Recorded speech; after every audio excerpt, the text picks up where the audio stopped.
Welcome into another episode of the Young Terps podcast. Ahmed Gafir and Mason Viner. Ahmed, let's change it up this week. No first for Maryland if we win, but we will see the Terps in some gold unis looking pretty sick this week.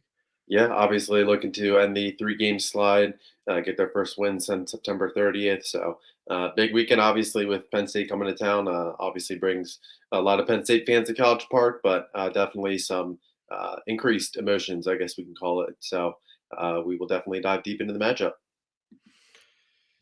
Yeah, and before we do that, this podcast is brought to you by Watercrafters in Gaithersburg, Maryland. Watercrafters has been providing swimming pool service and supplies to Montgomery and Howard County area for the past 41 years. Watercrafters' highly skilled service staff can open and close your pool as well as provide new equipment, repairs, and weekly service. The Gaithersburg retail showroom has everything for your swimming pool, including chemicals, parts, and fun accessories. You can visit them in the Gaithersburg Air Park or online at watercrafters.com. Ahmed, Penn State comes in at 7-1, 4-1 in the Big Ten. Lone loss coming to Ohio State this year. What do we expect to see from the Nittany Lions on Saturday?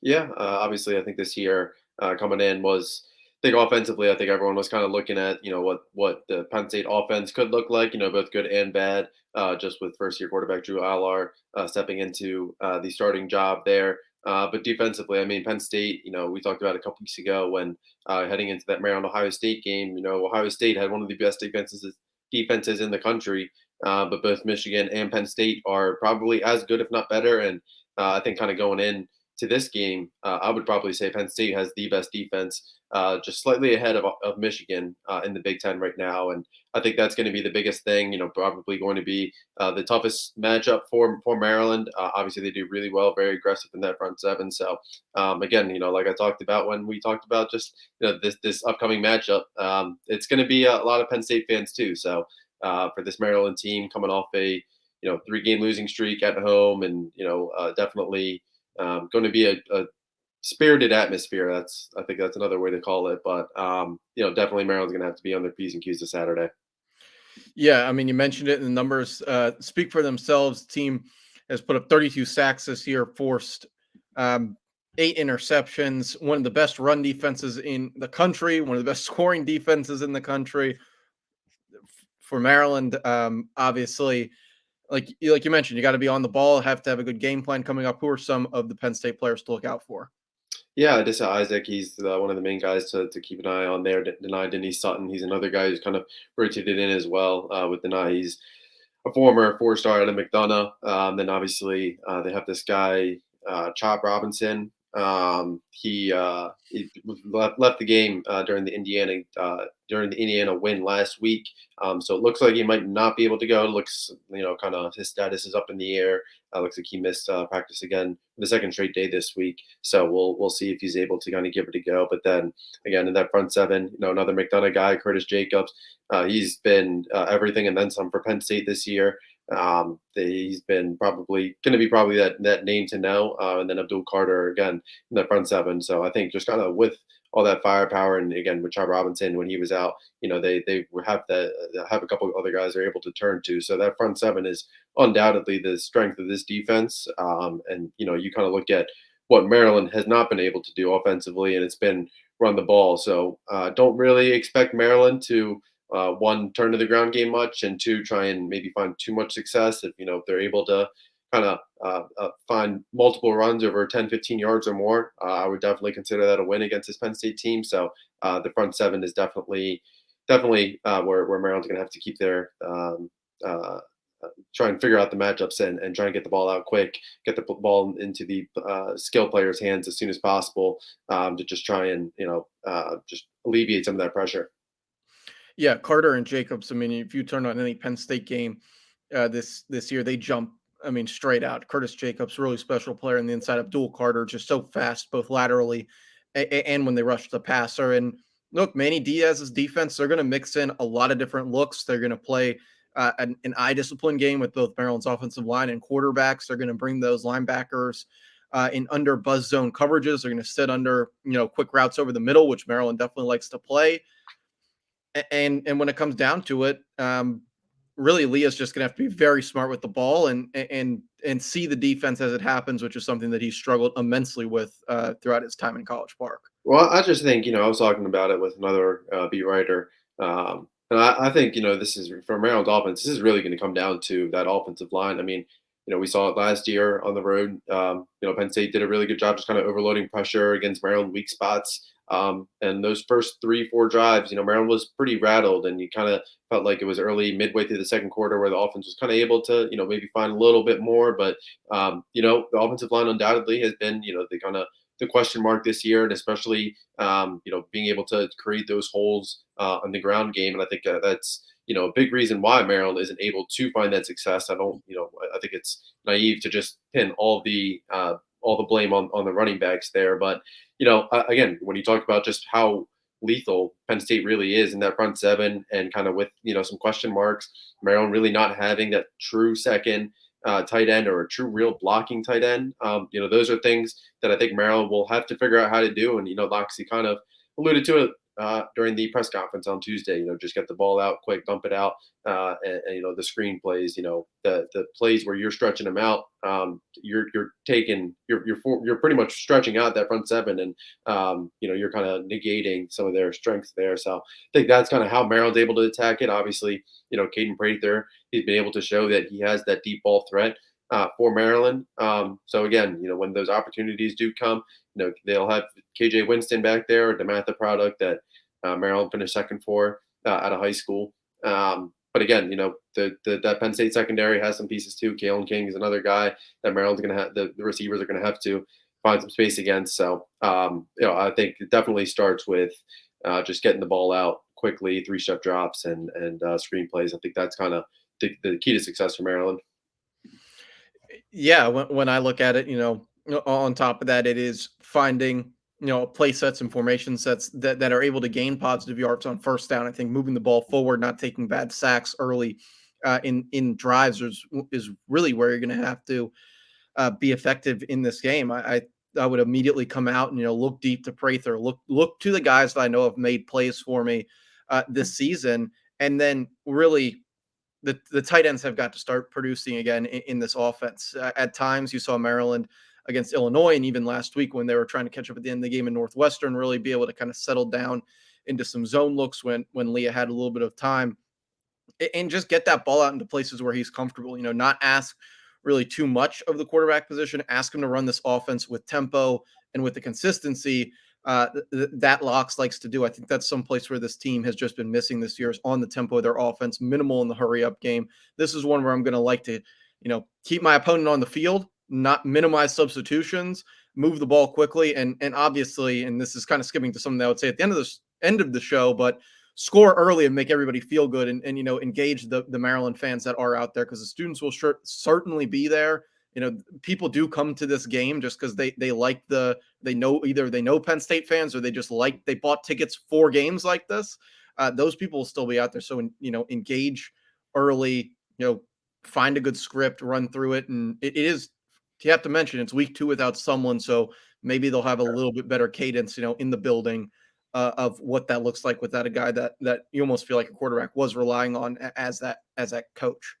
Yeah, and I think you hit the nail right on the head. Obviously, an early score to kind of capture that early momentum, I think obviously would go a long way there. But I also think another thing for Maryland is kind of being able to find success on first down, and avoid the third and longs. Maryland has done well in the third and shorts this year, even in the games where they primarily struggled, or not done consistently well on third downs. If you look at how Maryland has fared within 4 yards or less, Maryland has done in conference play. I'll pull up the stat and post it in the forum afterwards. But Maryland has definitely been able to find success, and the ground game has been able to, find some success. Especially, we talk about Ohio State. Obviously, they weren't able to do so consistently, but Antoine Littleton, I think it was the ground game.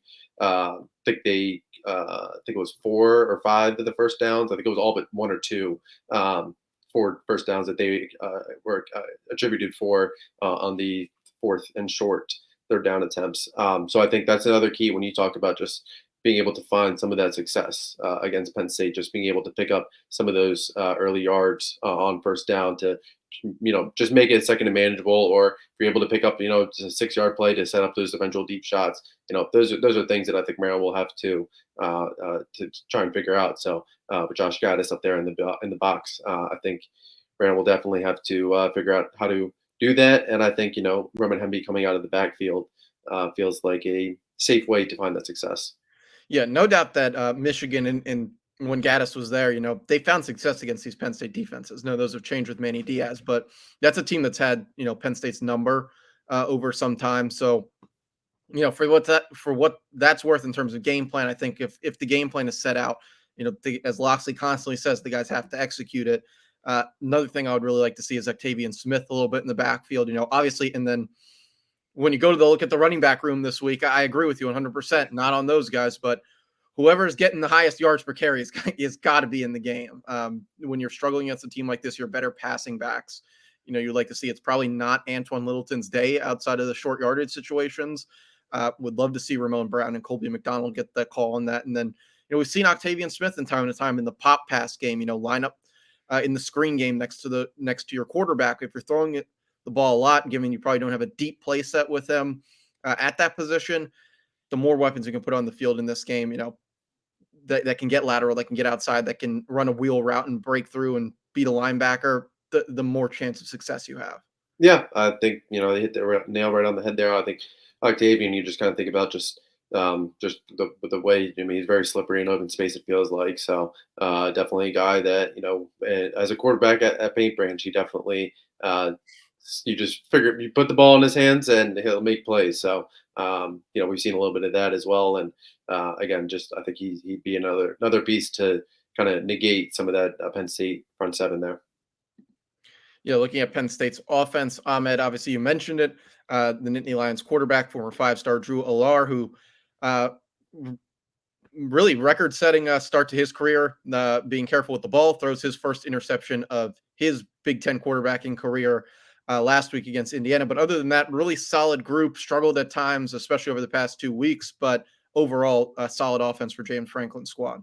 Yeah, and I think again, I think Drew Aller, brings. I think there was a lot of intrigue kind of going into the season around him. I think just kind of with that dual threat ability there, and again the running back room added Trey Potts, the the Minnesota transfer, and they already had Kaytron Allen, Nick Singleton there. So think just being able to have Olu Fashanu, having him come back, who was probably a first round pick last year's draft, and he's probably going to be the first lineman taken in the 2024 NFL draft now. So I think just kind of all those big pieces coming back, those experienced pieces. Theo Johnson, he's been the second leading receiver as well for that Penn State offense. So I think just kind of all those pieces have kind of helped Drew Lar set in. Now I do think Penn State's offense doesn't really have the explosive plays or Keandre Lambert-Smith has done a good job of, I believe he has 43 catches, 550 yards, and 4 touchdowns on the year. So he's been able to, find some vertical threat, some success downfield for Penn State there. But again, it just feels like the Penn State offense as a whole just isn't exactly right there. Just kind of feels like that they kind of need to figure out some of those explosive plays outside of the run game there. And I think, again, like I said, Kaytron Allen, Nick Singleton, both those guys could probably start at any Big Ten school on their own. So I think that being able to kind of rely on them goes a long way. And I think for Maryland, stopping the run will kind of be the key to success there. Yeah, I look at this and you might call me crazy, but I think Vegas is with me. This is not an awful matchup for the way Maryland's defense has played this year as a whole. Now, the last 2 games, obviously, I don't think any team in college football would be a good matchup for Maryland at this point, but it's an opportunity to pack the box. Guys like Trey Colbert, who have stepped up against the run, Yep. Jordan Phillips, who have played well, Isaac Bunyan, who I think is playing extremely well, one of the few bright spots in the game last week when I went back and watched it. Those guys can set in. I think, this team's really struggled in this game last year. They played what I think was their worst game of the entire season when they went up to Happy Valley last year. With that being said, though, I do see an opportunity to stop the run, pack the box, but look, your big players have got to make the plays. Jay Sean Barham has looked, been non-existent on the field, and up the middle, Maryland's just they've lacked the rotation they've had. They haven't necessarily felt like they've settled into any games. And look, get after the quarterback. Your secondary at this point cannot be expected to do much for you. So pack it in, stop the run. If Lambert Smith's going to beat you having a monster game, then let it be like Jahan Dotson 3 years ago and let it happen that way. But I would not let up and over exaggerate my secondary in this game. I would keep those guys off the field the most I can, pack it in, stop the run. Yeah, and I think that's exactly it. I think Glenn Miller is the guy that has obviously been very physical inside the box there and big asset and run support. So again, I think Maryland's kind of able to do that. And again, kind of I think an intriguing aspect about this game is you're right. I do think that Maryland does kind of match up. Like I think Maryland's defense obviously has definitely taken a step back from last year to this year. Um, I just think that when you look at the Ohio State game, Cade Stover had a couple big plays for Maryland. Obviously, I think it was a 44-yard touchdown in that fourth quarter there to kind of start to seal it for Ohio State. But again, Theo Johnson's another guy. We've seen Penn State kind of lean on the tight ends in the past, and Theo Johnson kind of fits the same mold. Brendan Strange in years past as well. That's kind of been able to take advantage of Maryland's secondary and find that space over the middle.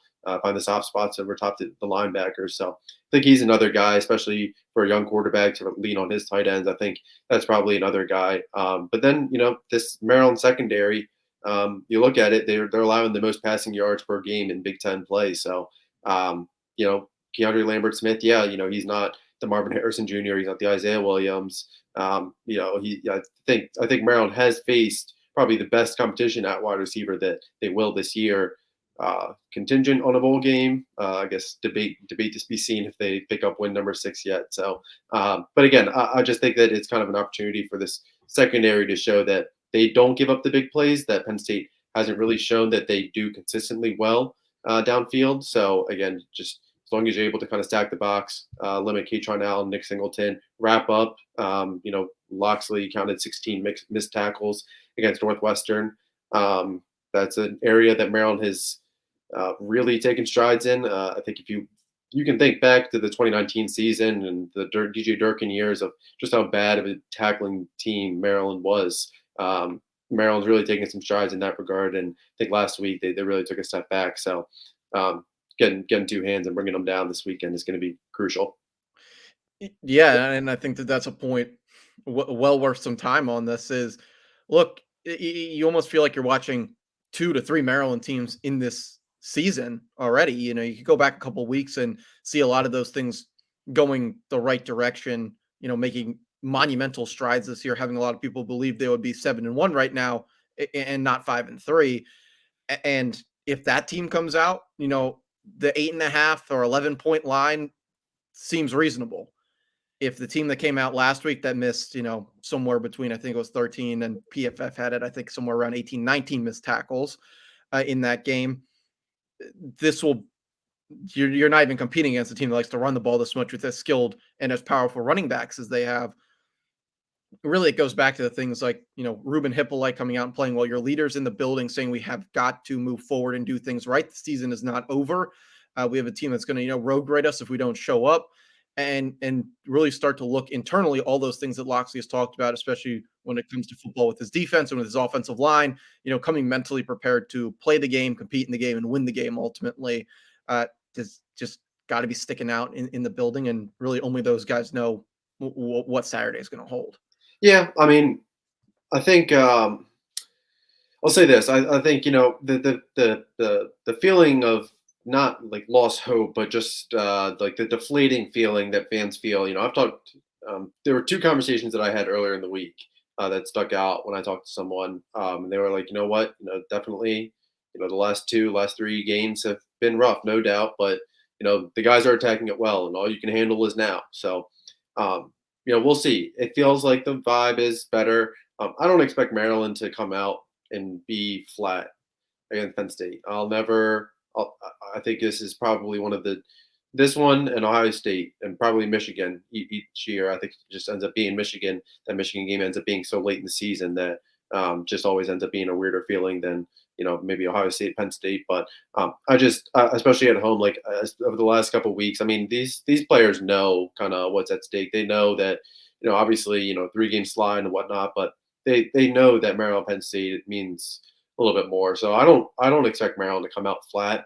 Um, I do kind of think that just it's kind of going to be over that 60-minute span. I think this again. I just think this Penn State defense is really good. It's going to potentially give Maryland some real fits there. Be able to find a groove consistently. I think is going to be a challenge. But again, we'll see. I think again it kind of goes back to Maryland's passing attack doing what it does best, and the receivers avoiding the drops. That man, did they kill the drops killed them against Northwestern.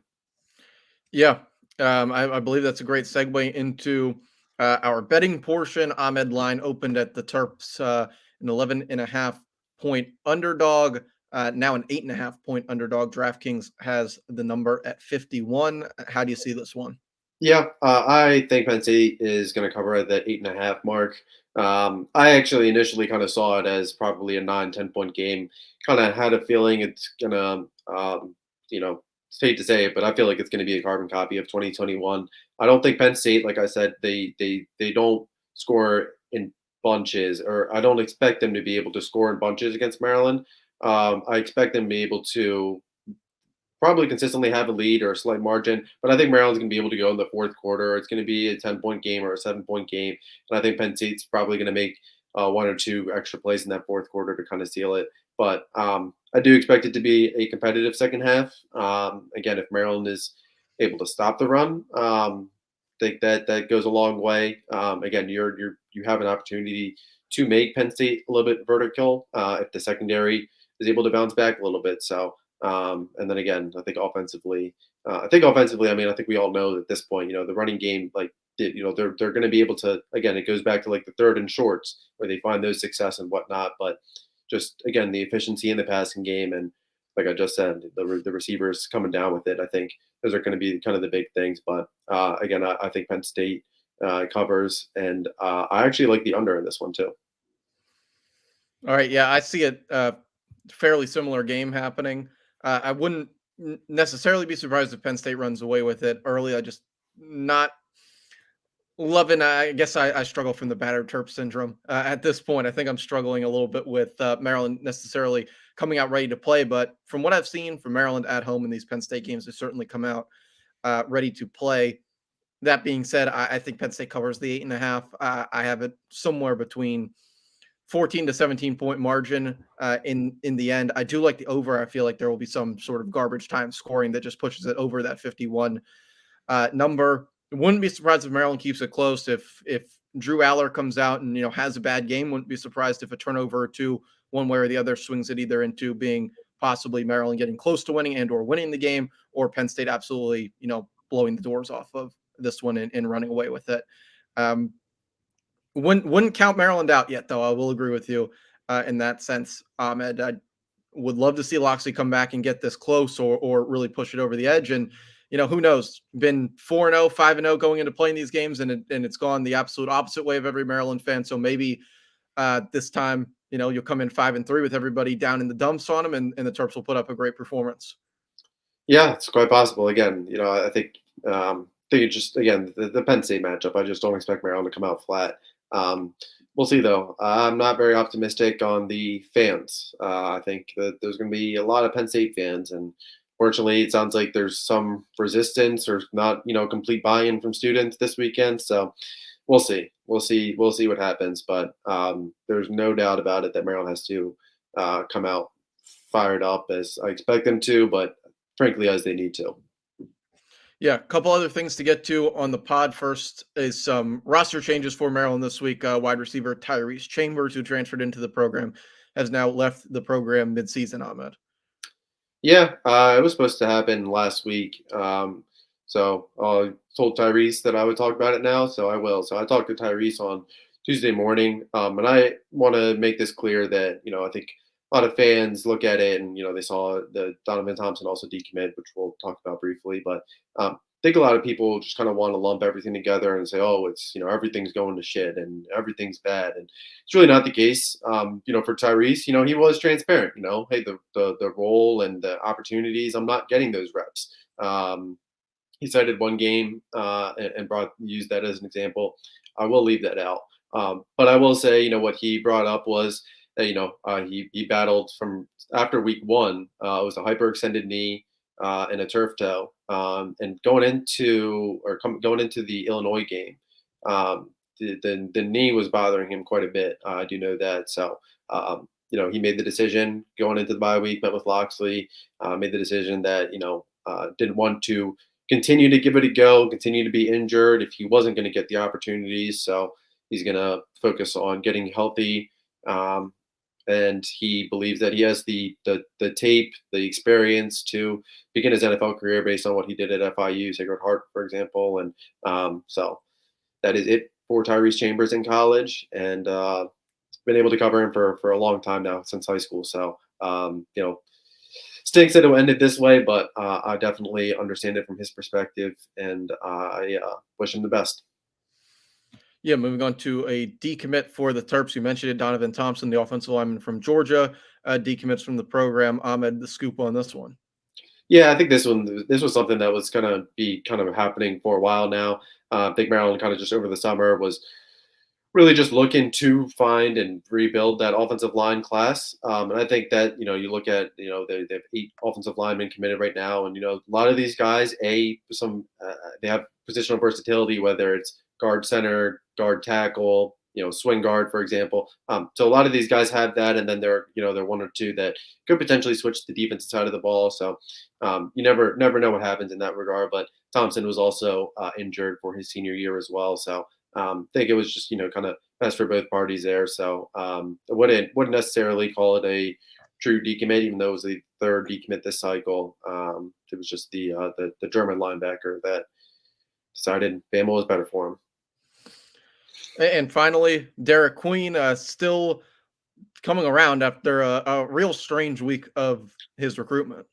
Yeah, I think it was, that primarily was just because of his high school coach coming out and saying he's going to commit Friday. And, everyone was like, hey, are you committing Friday? Obviously, he did not. And he ended up moving forward with the top 4 schools that really everyone's kind of always associated with him with, Maryland, Indiana, Houston, Kansas, all in there. And it seems like, Maryland and Indiana are kind of the primary 2 there. Obviously, Kevin Willard is working the close. But the big thing now is just kind of the timing of it. Obviously, Maryland's put in 2+ years into this recruitment. Spends a lot of time. Kevin Willard has done a really good job since the departure of Tony Skinn and Tevon Sadler, since their departure earlier in the offseason, of just staying consistent with Mom, staying consistent with camp and his camp and Derik Queen, for example. So we'll kind of see what the timing is. Obviously, the early signing period starts. I believe it's next Wednesday. Yep, next Wednesday, November 8th. So whether Queen announces the beginning of the early signing period or right before, waits all the way to the end, we shall see. But Maryland is still in it and hoping Derik Queen is the first domino to drop in its 2024 class. And we will certainly have that coverage. Ahmed always has it over on InsideTheBlackAndGold.net for all of his VIP coverage on Maryland athletics. Make sure to subscribe over there. Ahmed, anything else to add to this podcast before we are next here on Saturday? Yeah, it'd be really nice to cover a win, man. So I think Maryland should just do that this weekend. Yeah, I'll trade my lost trip last weekend for a win at home this weekend, but I don't think anybody is going to take me up on that deal. But we'll see what happens. We'll be back on the pod from Pinker Terrace after the game, per usual, after Mike Loxley and a select group of players address the media. For all of your Maryland coverage, of course, subscribe to InsideTheBlackAndGold.net. Make sure to give us a thumbs up on this podcast. Subscribe to us really helps us out on here. As always, for Ahmed Gafir, I'm Mason Viner. Thanks for watching. Thanks for listening.